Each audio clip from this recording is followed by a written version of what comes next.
Hey Vision people, welcome back to the channel. I'm coming at you with another video.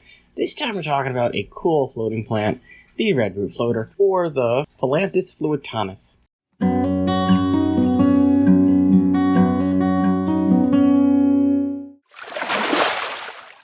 As far as floating plants go, this one is more low maintenance compared to things like your dwarf water lettuce or your frogbit, in that it won't, just keel over and die if the leaves get wet.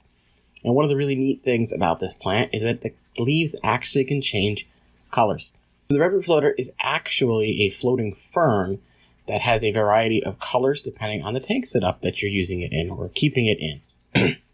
If they are provided a low to medium light, their leaves will be green and the roots will be, a darker red. And then as you increase your light intensity, they will slowly go from like green to a bronze to a really deep like brick red color. I'll get you some pictures here and some footage. And they can even grow little white flowers on top. It was kind of cool the first time mine flowered. I was like, oh, that is really neat. Probably didn't say, oh, that's really neat. I probably said something like, oh, that's kind of cool. I didn't know they got flowers on them. In the wild, these plants are native to South and Central America and most common in the Amazon River Basin, growing on channels and ponds that have very little to no water movement, which is going to be an important thing as we move forward. As far as tank parameters go, you'll want to keep these at temperatures between 70 and 82, though I've had them in slightly cooler waters, and they've done okay. 68 is probably as low as I went, and they still grew, just not as fast. And for pH-wise, 6.5 to 7.5 will be the ideal range again. And I've kept these in pHs of 6 before, and again, they did do okay. Didn't notice any, side effects of growing them in a 6.0 pH. And again, with the lighting, they can survive in a low light. I have these in my 10 gallon, and I would consider that a very low light. It's only got like 6 LED diodes, and it's all white. And they grow in there. They just don't have an intense red color to them, which is, what makes them such a great beginner floater. Because some of these other floating plants require such intense lights and other things, and fertilizer and stuff in the water. Whereas these are kind of low maintenance. They don't require CO2. They don't require really any other fertilization in the tank. As long as you have a well-established tank, things are going to be okay for you. They also provide wonderful benefits to your aquarium as well. First of all, they're going to provide shelter to some of your top-level swimmers that originally wouldn't have had it unless you put like a floating log or something in there for them. It'll also give your fry a nice space to hide if you've got live bears or something, which will also make the mothers feel more secure in dropping their fry because they realize that they have a place to hide. Thus, their fry will also have a safe haven.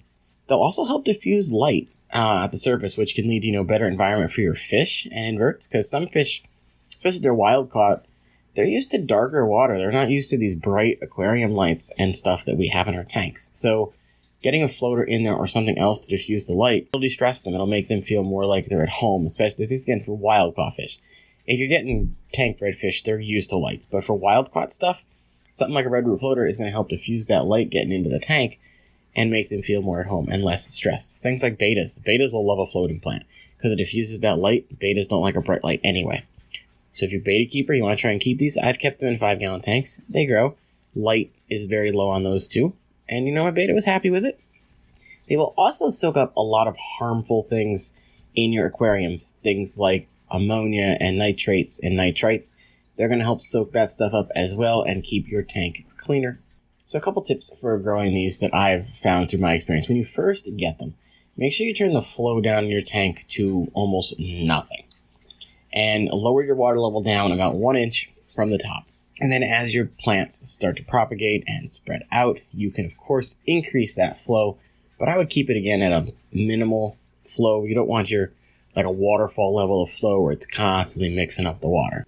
I also found that when my water level was lower, there was better growth out of the plants. Now, I'm not sure if this was distance from the light or if it just provided a better foothold because they didn't have as much, like the top of your tank is going to have more flow to it.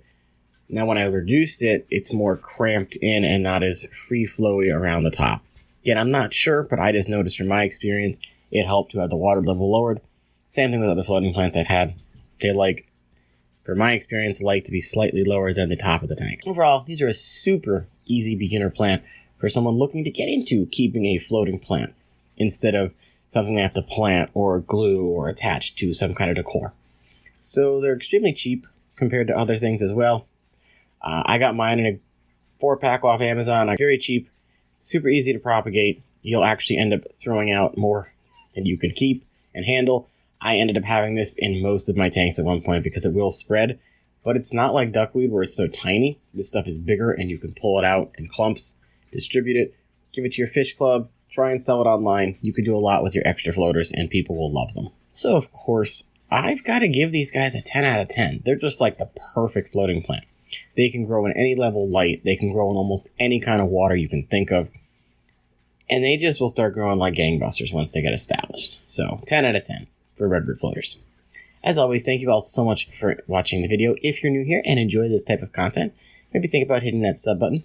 Leave a comment down below. Let me know if you've kept redwood floaters, what your opinion is of them, if you want to keep them now after watching this video. And of course, leave a like on the video if you did enjoy it. And I will catch you guys in the next one.